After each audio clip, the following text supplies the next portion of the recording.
Hello and welcome to episode 101 of my Working with Todoist series. And in this week's episode, I want to show you how to get the most out of the child tasks that we can create inside a project. Now, this might sound complicated, but essentially a child task is just an indented task.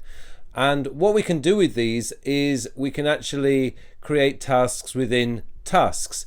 And I have shown you how we can use these sometimes already in this series when I've showed you how we can develop more complex projects. However, in this week's episode, what I want to do is to show you how to set these up and what we can use them for on their own without having the distraction of other projects to look at. Another good reason why we might want to use child tasks is when you're using a child task or an indented task, the task itself doesn't disappear when you complete it. So a normal task that you would create, as soon as you've checked it off, it disappears and it goes into your history. So you haven't completely lost it. But with child tasks, they actually stay within the project and are grayed out and have a line through it. And in a moment, I'll show you what I mean by that. Child tasks are also fantastically useful when we want to collaborate with other team members or your friends or family on projects that you're working on, because they don't disappear and you can see who completed them. So the child tasks or indented tasks are actually really useful within Todoist and in the whole structure of your project list. So let's get straight into this and I'll show you what I mean by these indented or child tasks. Right, so what I've done to save some time is I've started a child task demo project. So let's add a project, and let's say the project that I want to do is to buy a new Range Rover Velar in October.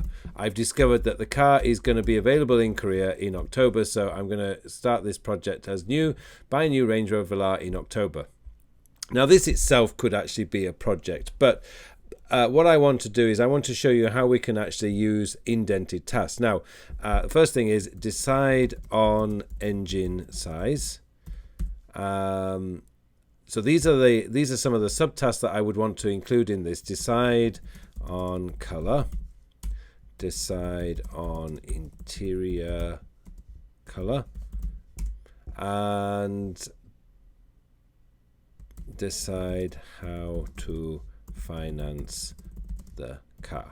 Okay, so we got four tasks in there underneath the actual child task. Now, underneath the main project. So what we can do, there's a couple of ways that we can actually do to actually indent these tasks or make them child tasks. We can actually just grab the actual grab handle, which will appear when you move the mouse over, and just drag it in. And you can drag that one in, and you can drag that one in, and you can drag that one in. So that's one way of doing it. Another way of doing it is if I can just, actually I won't do it that way. That's one way of doing it. But there are other ways of doing this as well. So what we can do is we can, I'll just drag these back out. So you can drag these in and out as you like. And to me, actually, that's the way I generally do it. But there is another way.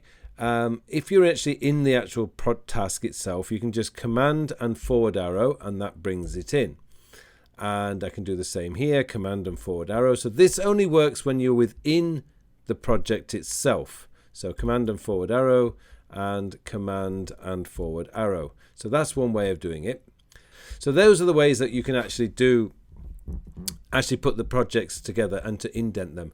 Now, what I want to do is show you what happens when we indent them. There's a couple of things that we can do. First of all, you can actually close the main task. So you can actually close that from the arrow at the side, and you can open it up from the arrow. That's absolutely fantastic. That's really easy. Another thing that happens is, let's just say that I've been looking at videos on YouTube. I've had a look at the online brochure, the PDF file, and I've decided that I want the 3-litre twin-turbo diesel car. Look what actually happens. So now what's happened is, as I actually hit the complete, we've got the task is completed, but it doesn't disappear. So let's say that I want the launch grey color. So I can click on that, and I want that, and I can click on that, and I can click on that. Now all the tasks are completed. you can actually uncomplete these tasks as well. So there are some benefits of using the child tasks within a project. You can actually check them off and put them all back in. Now, there is a word of warning. If I actually tick off the main task, they all disappear, which is not necessarily what you actually want. So what we normally do here is we would actually create this as a non-completable task. And for those of you, it's just the asterisk key, space, don't forget the space, and that will make it a non-completable task. So you can now no longer complete that. So to protect the main task, I would strongly recommend that you actually use the non-completable task function, which is to put the asterisk or star sign and then space. Because if you accidentally check off the main project, the main task, what happens is everything disappears. It goes into your archive. So you don't want that to happen. So a tip that I would give you is always make sure that you actually make it a non-completable task so that you cannot accidentally complete the whole task within all the subtasks as well. So really that's what I wanted to show you within the actual why child tasks are really, really useful. The second thing is if you actually use the collaboration, so I could open in there and share. So I could share from within a project. So I could share it to Enrico, or I could share it to the PIT, the Productivity and Tech guys. I can just add like Enrico. I could add him here. So I could just add him to this task. He's going to hate me to do that if I do that, so I'm not going to do it. But I could invite Enrico to actually do that. And so for collaboration, we can actually collaborate and add that to a person. So that's just something that you might want to do. Okay, so that's it for this week's episode 101.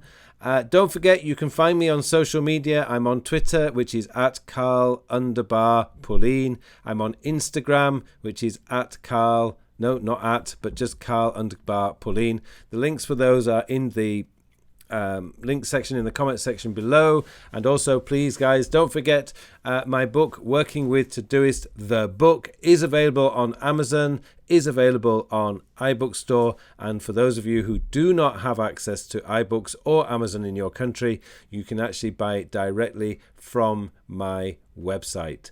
Okay, thank you very much for watching this week's episode. I hope you all have a very, very productive week, and I will see you in the next episode.